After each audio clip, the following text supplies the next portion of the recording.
1844 simplificado. Capítulo 1. Nunca esquecerei a emoção de emergir da escuridão do agnosticismo, ceticismo e até espiritualismo para a luz das mensagens dos três anjos. O Senhor me tirou do pecado, da morte, da alienação e do vazio que permeia uma vida afastada de Deus, e me elevou não apenas ao conhecimento de Jesus, mas ao adventismo, à verdade presente, ao movimento mais importante desde a Reforma Protestante.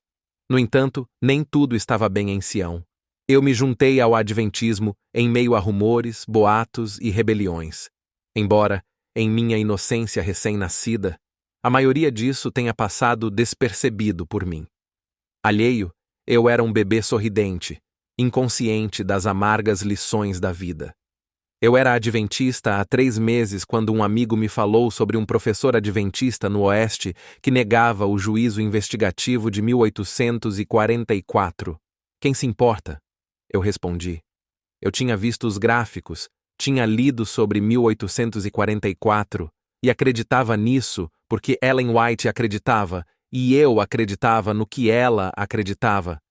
Mas quem se importava? Tudo o que eu falava nos meus primeiros 6 meses como adventista era sobre a marca da besta, afinal. Fiz dezenas de estudos sobre a marca da besta. Falei para todos sobre a marca da besta. Até escrevi grafites nos banheiros sobre a marca da besta. 1844? Parecia irrelevante. No início de 1981, cheguei à minha primeira comunidade adventista. Aqui, os rumores sobre 1844 e a controvérsia do santuário não apenas rumorejavam, eles rugiam. Era o assunto nas refeições do café da manhã, almoço, jantar e entre as refeições. Embora eu não entendesse qual era o alvoroço, eu sabia uma coisa: nada me abalaria. Mas então as pessoas me confrontaram com perguntas. Como você chega a um juízo investigativo de 1844 a partir de Daniel 8:14? Como você sabe que o princípio do dia-ano é válido? E se é válido, por que aplicá-lo aos 2.300 dias? Como você une Daniel 8 e 9? Por que não há ligação verbal entre a palavra para purificada, que apenas a King James Version usa em Daniel 8, com a palavra para purificada em Levítico 16, que tem uma raiz hebraica diferente?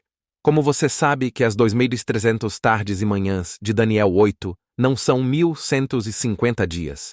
Não 2.300 dias, como pelo menos uma tradução o coloca. Você não consegue ver como o livro de Hebreus coloca Cristo no segundo compartimento, muito antes de 1844? Não é Antíoco Epifânio o pequeno chifre de Daniel 8? E a propósito, você sabia o quanto Ellen White realmente copiou? Eu não tinha respostas, e aqueles que eu esperava que tivessem, também não tinham. Pessoas em todos os lugares atacavam a doutrina, ou pelo menos expressavam ceticismo sobre ela. Eu me sentia como o médico em A Invasão dos Vampiros de Almas, um filme de TV que eu tinha visto quando criança. Alienígenas desceram sobre uma cidade e tomaram conta das mentes das pessoas. Embora as pessoas parecessem e falassem da mesma forma, elas haviam se tornado alienígenas. A família do médico, amigos, quase toda a cidade, haviam sido dominados. Em todos os lugares para onde o médico se virava, uma após a outra, as pessoas estavam convertidas. Ele não sabia em quem confiar, para onde se voltar. Ele foi o único que escapou. Mas eu não escapei. Eu me tornei um deles. Eu não acreditava mais no juízo investigativo de 1844. Simplesmente não consegui tirá-lo da Bíblia, e as implicações dessa conclusão me atordoaram. Eu nunca percebi até então o quanto a nossa mensagem está ligada a 1844. Instantaneamente, minha fé na mensagem adventista desmoronou. A primeira coisa que absolutamente tinha que desaparecer era Ellen White. Se 1844 não é bíblico, Ellen White pertencia à mesma classe que Mary Baker Eddy e Joseph Smith. Questionei a ideia do adventismo como a igreja remanescente. Se 1844 não era bíblico, a igreja também não era. Comecei a me perguntar sobre o quão importante realmente era a lei, especialmente o sábado. Comecei a questionar, até mesmo a marca da besta. Será que toda a minha experiência com Deus também era um acaso? Derramei minha alma em oração, suplicando por verdade. Se essa mensagem não fosse verdadeira, eu queria sair. Eu não tinha sido adventista por tanto tempo. A igreja não significava tanto para mim naquela época. E também nunca gostei muito de ser vegetariano. Minha busca agressiva pela verdade me levou ao adventismo, mas se a busca me levasse a outro lugar, eu estava pronto. Voltei ao ponto em que o problema começou, essa coisa de 1844. Se eu não conseguisse tirá-la da Bíblia, sem nenhum Ellen White, naquele ponto ela tinha se tornado tão autoritária para mim quanto o livro tibetano dos mortos, eu pegaria minhas malas e voltaria para Israel, onde estava morando quando me tornei crente em Jesus. A lógica simples me dizia que se 1844 não é bíblico, o adventismo era uma seita. Então, orei, estudei, me afundei na minha Bíblia. Procurei entender a verdade, porque sabia que a direção de toda a minha vida, possivelmente até minha vida eterna, estava em jogo. E não usei Ellen White. Algumas semanas depois, terminei. Minha conclusão: se você usasse o Antigo Testamento sem o Novo, teria tanto evidência para um juízo investigativo de 1844 quanto teria para Jesus de Nazaré como o Messias. Antes, quando eu lia Daniel 8, não conseguia imaginar como alguém poderia ver o juízo, mas agora, após meu estudo, quando olhava para Daniel 8, não conseguia imaginar como alguém não podia ver o juízo. Eu tinha acabado de nascer de novo. Novamente, a dúvida, a incerteza, o peso foram levantados. Senti como se tivesse sido curado de uma doença. Estava mais convicto do adventismo do que quando cheguei pela primeira vez à comunidade adventista, e só agora percebi o quão fraca era a minha base. Instantaneamente, todas as dúvidas sobre Ellen White desapareceram. Eu pensei, certamente aquela senhora idosa sabia exatamente do que estava falando. Desde então, nunca questionei Ellen White como uma profetisa. Em vez disso, minha confiança na verdade de 1844 permitiu-me vê-la como uma das maiores profetisas de todas. Meu entendimento de 1844 me proporcionou uma nova experiência com Jesus, com o adventismo e com o espírito de profecia.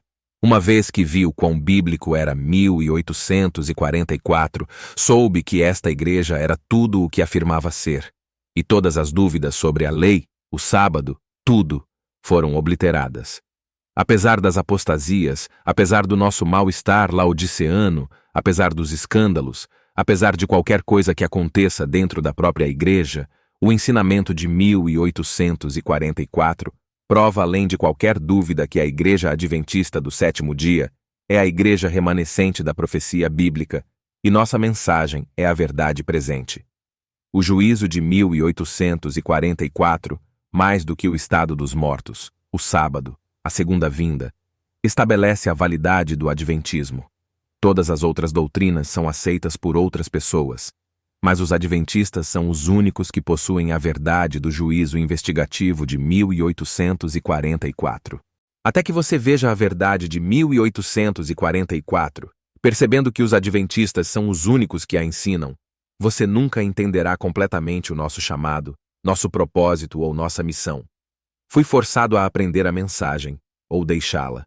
Para mim, não havia meio termo.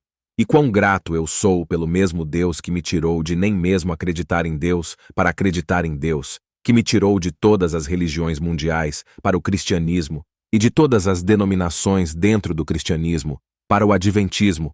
Quão grato eu sou por ele me salvar dessa apostasia.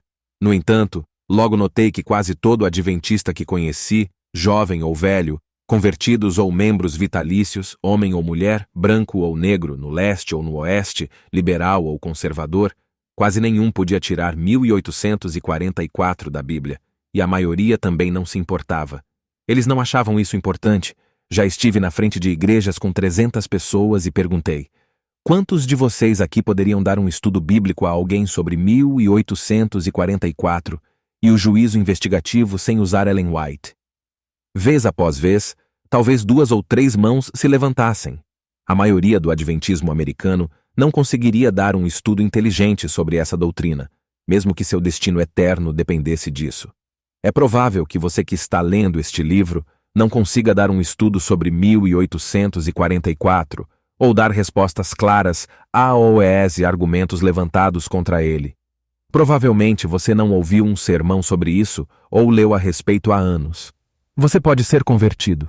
Você pode ser um adventista leal que paga o dízimo, come alimentos saudáveis, dá estudos bíblicos, ganha almas. É um cristão amoroso e amável. Mas se você não está fundamentado na doutrina de 1844, se você não tem pelo menos uma compreensão rudimentar desse ensinamento, então você está mal preparado para o tempo de dificuldade e a agitação. Se eu, com minha compreensão superficial de 1844, tivesse enfrentado o tempo de dificuldade, teria sido levado como uma folha num tornado. Não estou falando de salvação pela teologia. A data de 1844, ou uma compreensão dela, não nos salva. Mas se 1844 não é bíblico, nossa mensagem é falsa. Somos uma igreja falsa ensinando uma mensagem falsa e conduzindo as pessoas por um caminho falso. Ou 1844 é verdadeiro e temos a verdade, ou é falso e herdamos e propagamos mentiras. Talvez você nunca tenha sido confrontado com essa questão ou nunca tenha pensado nisso. Um dia você será. Fomos avisados que tudo o que pode ser abalado será abalado, e como povo, nem começamos a compreender o que esse abalo implicará. Cedo ou tarde, nossa fé será testada ao limite. Tudo em que acreditamos será examinado. Devemos ser capazes de dar respostas para a esperança que está em nós, ou não teremos esperança para responder. O diabo virá a nós de todas as direções, buscando qualquer abertura, atacando qualquer área fraca, tudo no esforço de nos afastar dessa verdade. E você pode ter certeza de que 1844 será um alvo principal. Já será difícil o suficiente permanecer fiel quando você perder seu emprego, sua casa, quando não puder comprar comida, se você acreditar na mensagem. Mas imagine toda essa pressão externa, até ameaças contra a sua vida, enquanto você duvida seriamente da verdade do adventismo desde o início. Se alguém puder abalar sua fé em 1844, você duvidará de toda a mensagem. E se você tem dúvida sobre a mensagem, como você será capaz de permanecer firme? Quem morreria, ou mesmo sofreria muito, por uma mensagem que eles duvidam? Quem permitiria que seus filhos passassem fome ou fossem levados embora por uma crença cujo fundamento básico eles questionam seriamente ou não podem provar pela Bíblia? Você não precisa ser um teólogo, mas as pessoas perecem por falta de conhecimento, e com toda essa verdade ao nosso alcance, não teremos desculpas para não entendê-la. O juízo investigativo de 1844, o pilar teológico do nosso movimento, está como uma relíquia empoeirada no armário da família adventista. Sabemos que está lá. Todos sabemos sobre isso, mas ninguém se preocupa com isso. Não estamos certos do que fazer com 1844. Não sabemos o que significa ou se realmente o queremos. E nem temos certeza se é tão importante assim, como revela a escassez de sermões, artigos e livros sobre o assunto. No entanto, assim que ele desaparecer, o adventismo também desaparece. Como o diabo foi esperto em nos fazer deixar de lado nossa doutrina mais fundamental, ele sabe que uma vez que ele nos derrube por baixo, desmoronamos e caímos. Ele está apenas esperando o momento certo para derrubar o máximo de adventistas que puder. Não estou falando de teoria ou especulação, mas de experiência.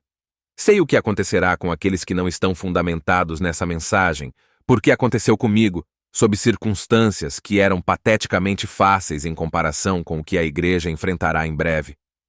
Ninguém me ameaçou com a morte ou boicotes econômicos ou prisão por causa das minhas crenças, e ainda assim, eu quase as abandonei mesmo assim. Mas agora, eu vi quanto confiança, força e certeza uma compreensão dessa verdade me deu. O ensinamento de 1844 oferece uma segurança irrefutável de que o adventismo é a verdade para este tempo, o que é porque o inimigo tem se esforçado tanto para minimizá-lo, e porque entro em pânico diante de seu sucesso flagrante.